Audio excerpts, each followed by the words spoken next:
push that's fine for you. Hey y'all, welcome back to my channel, Reading Over Reality, where we choose reading over reality any day of the week. It is now March, so you know what that means. It's time to do our February reading wrap up. In February, we read a whopping 18 books. That's cuckoo for Cocoa Puffs. I can't believe I've been reading like this. That's how you know I ain't got no life. I only read 3 physical books and the rest were Kindle books, so 15 Kindle books. I started the month off with 5 Survive by Holly Jackson. I have been wanting to read this book since I finished A Good Girl's Guide to Murder. I love that trilogy. 6 friends go on a road trip. They ended in a like RV. They end up breaking down and they start getting attacked. And basically they have to figure out why they're getting attacked. Somebody has a secret and they gotta tell who has the secret. Sorry y'all, we was having technical difficulties. I need a nap. I'm not gonna lie to you. I really do need a nap. The second book I read was on Kindle Unlimited and it was so good. I enjoyed that book so much that I had to go order the physical copy because I thoroughly enjoyed this book. Fast by Millie Belizaire. If you are from Orlando, go read this book. If you are from Orlando, honey, go read this book. If you are from West Orlando, if you're familiar with Orlando, West Orlando, go read this book. When I first started this book, I was like, are you serious? From the first sentence, I was like, girl, let me read the first sentence. The first sentence of like chapter 1. After mommy died, they put me on an airplane. That's the first sentence. I was like, I don't know about you, but that just really just threw me off. It gave like something I would write. I gave something I would write. But anyways, I'm not here. You know what? Let me shut up. Later on down the line, this first paragraph, first page of the first chapter. The lady at the place where all the airplanes be said mine was going to Orlando. I heard Orlando and I perked up. I got down a little further. I said, it says, you see, I wasn't going to Walt Disney World. I was going to Paramore. Baby, you had me at Paramore.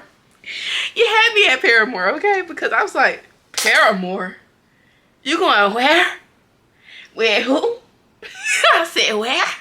If you from Orlando, you already know. I had to look this lady up because I'm like, girl, what you know about Paramore? Paramore? And let me see if I read that correctly.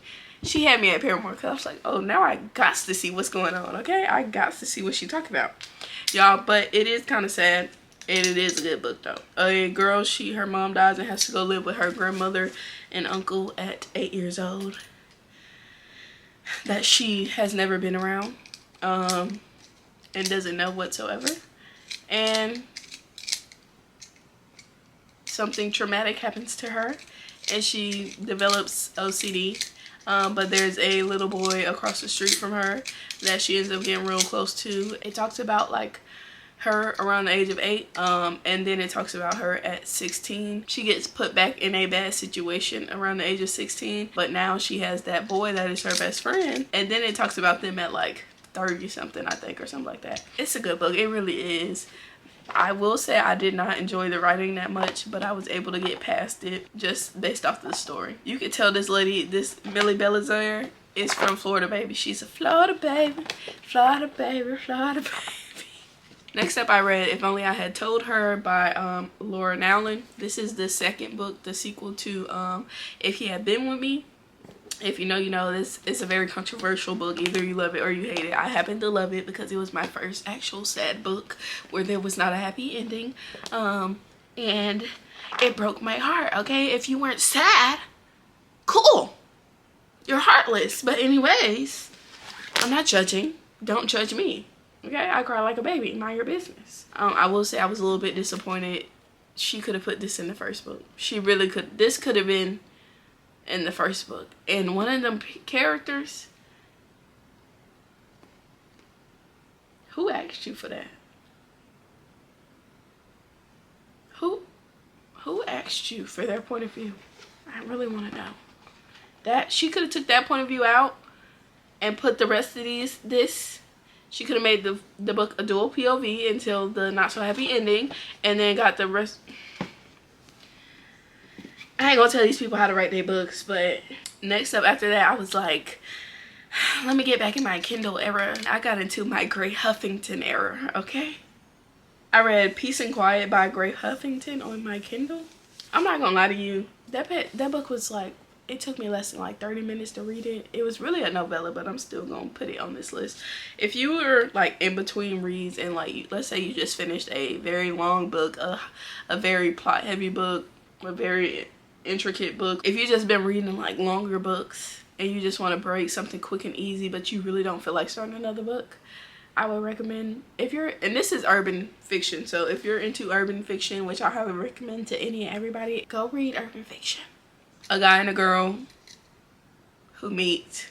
The guy asks the girl on a date and they just go from there. It's a very short read. I really can't explain too much about it because I would really spoil the entire thing if I told you more than what I just said. Next up, Unearth Me, Lord Have Mercy by Gray Huffington as well. Lord Have Mercy.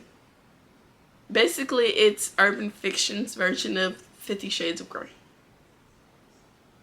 And it's very smutty about a guy who propositions this lady to be his submissive, I forgot, whatever you call that. 50 Shades of Grey, but black people, basically.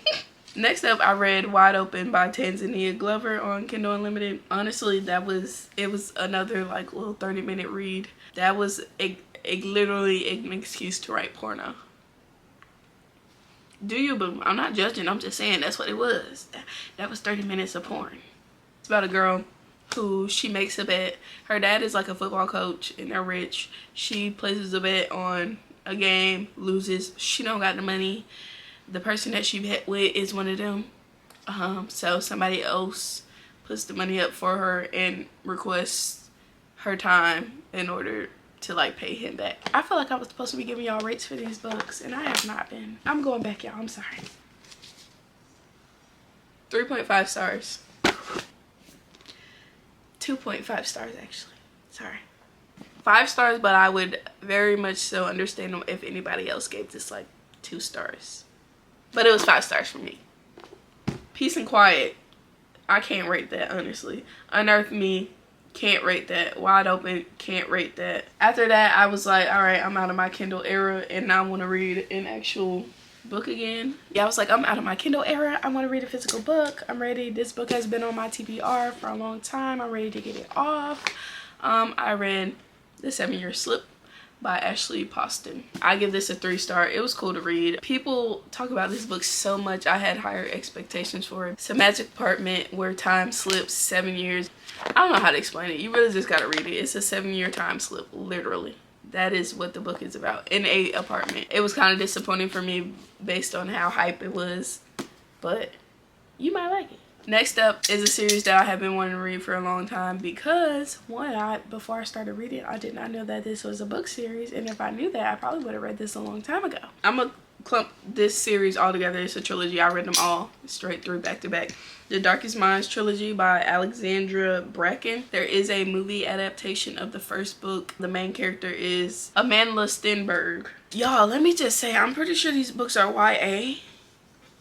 But they were kind of disturbing for me because basically the book is about something happens to where kids around the age of 10 start dying randomly. Nobody knows why. And then they start developing superpowers and the government starts basically sending them to camps where they're being mistreated and whatnot. And they're like extremely mistreated. Some very horrible camps where they were literally just these kids, like, they no remorse, like just abusing, all that.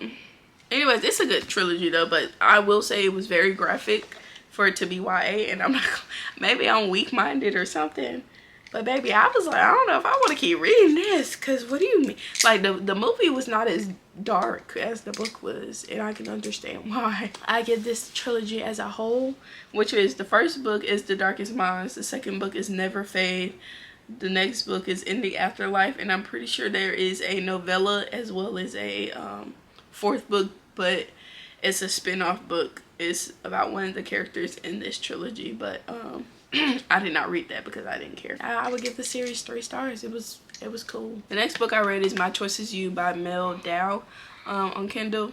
It's about a girl. Her dad was an NFL player. He's retired. She is autistic. She decides that she is ready to basically be more social because she is 26 at this point, but like I said, she's autistic, so she has like social. It was cool to read about autism because I have never read a book about an autistic character, and it was cool. I was excited to read it because I'm like, okay, that's cool. I ain't never heard about it like this. I don't know much about autism. Like, I know what it is. I know like how it's presented, and I'm not no expert. I don't know anybody autistic. But I'm familiar with it. He just threw me all the way off. From what I know, I don't feel like the author did autism justice because I feel like she allowed the main character to just kind of progress from her autism too fast. Like, it was like one scene she meets this person and she doesn't want to hug them, and then the next scene she letting the guy rub on her leg. I don't know. Maybe autistic people do that. I don't know. It was a good story either way. I just don't think the author may not have done enough research on autism. But then again, maybe I didn't do enough research on autism to even know that what I'm saying right now. I do recommend it. It was a good read. But I would give that like 3 stars. Next, oh baby, I'm about to order these. I ain't order them yet because they $30 on Amazon, and that's crazy. But Luca by Gray Huffington, Miss Shaughnessy and Alex put me on. Baby, Luca, Mr. Luca, honey. Luca gives daddy, okay? It's a dual POV. Guy gets out of jail. This girl running away from a DV situation, and they meet up, and then we just go from there. It's very much so insta love, and I do not like insta love normally, but I was here for this insta love, okay? That insta love, baby, I was here for it. The next is the sister to Luca, Lyric, and Luca was like a 4 for me. Lyric was like a 3. And the last, bro, Lake is hilarious, bro. Lake is hilarious. Yo, Lake is funny. When I say I was laughing throughout all of these books, the quotes in this book were just hilarious. I'm doing horrible at this, but oh well. The next 2 books I read were like novellas to the other books. One was about Liam, which is their dad, and the other one was about Ever, which is the female main character in Luca. Next up, I read Ledge by Gray Huffington, which, ooh, he gave Luca some competition, baby, because I love Luca, but Ledge, I don't know, man. Ledge, I don't know.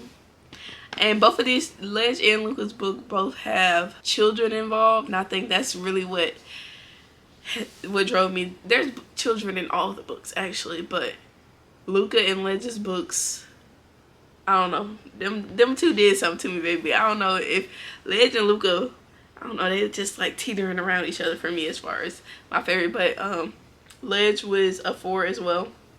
And then Law was a 3 for me. These are all an interconnected series. Luca is about the guy gets out of jail after 8 years. The girl, she is running away from a DV situation. They meet each other and it's insta love. Lyric is about her brother is Lake and Luca. She falls in love with their best friend. Both of their best friend is Keanu. It's about their love story. Lake has a childhood sweetheart, but Lake is a party boy. He's that F-boy. If you can think of a just F-boy, is Lake, okay? He has money and he got HOEs, okay? And he wants that lifestyle, so he decided to break up with her in order to save her heart, which is I can't be mad at him for that, because I would rather you do that than drag me through the mud. At least he gave her a chance. She basically ends up about to get married, and he realized, no ma'am, no ham, no turkey. And then basically he tries to get his woman back or whatever, but they hit a bump in the road, couple bumps actually. Liam and the little novellas, I'm not really gonna explain what those are about because that would ruin part of the series. Ledge's book is about basically a one-night stand. The female main character has, I forgot what it's called, but she has a fear of outdoors. Something traumatic happened to this girl when she was younger, so she gains a fear of outdoors. But one night she was trying to get over her fear. She forced herself to go out with her friend. Ended up having a one-night stand with a guy, which is Ledge. And he thought that was about to be his girl, basically. And she said, you'll never see me again.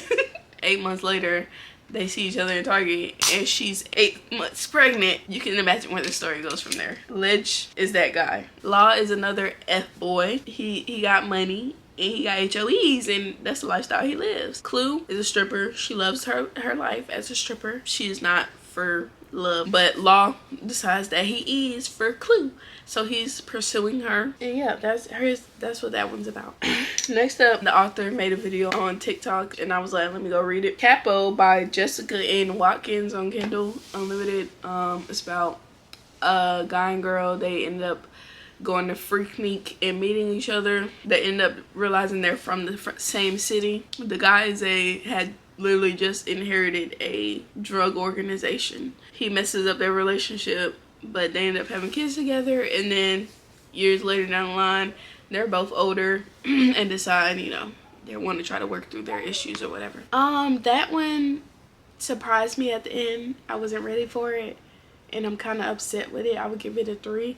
It wasn't bad. It was a cool little read or whatever. Next up, I read my first Frida McFadden book, The Teacher. And baby, I'm gonna give it a 3 overall because it just wasn't amazing for me, but I will say it was a really good book. 3 is not a bad score, okay? I'm just neutral. The storyline was really good. I'm bad at this because I feel like I'm gonna ruin it if I tell y'all anything. If y'all hear my kid in the back, I'm sorry. The end, you think you get a twist at the end, but then you get another the real twist at the end, which is like, what?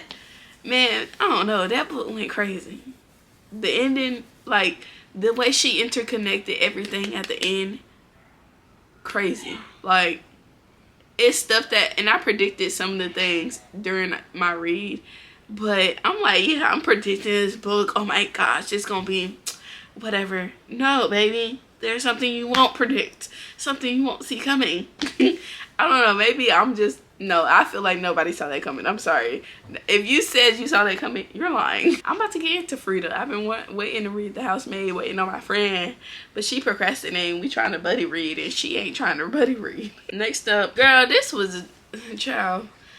It's actually called Lost One by Gray Huffington on Kindle. It was only like 30-minute read. Basically, it's a second chance romance. I don't really have much to say about it, honestly. I don't... It was so short, it's not rateable for me. But anyways, yeah, that's the 21 books and novellas that I read in the month of February. It was a very good reading month for me. And yeah, I hope y'all enjoyed this video. Sorry I was all over the place. I know I was. I'm sorry. I'm still getting the hang of this. Okay? Chill on me. Chill on me.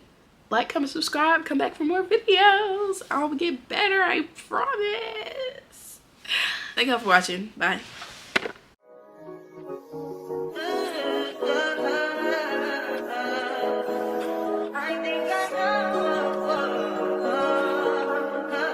I touch that fire for you. I do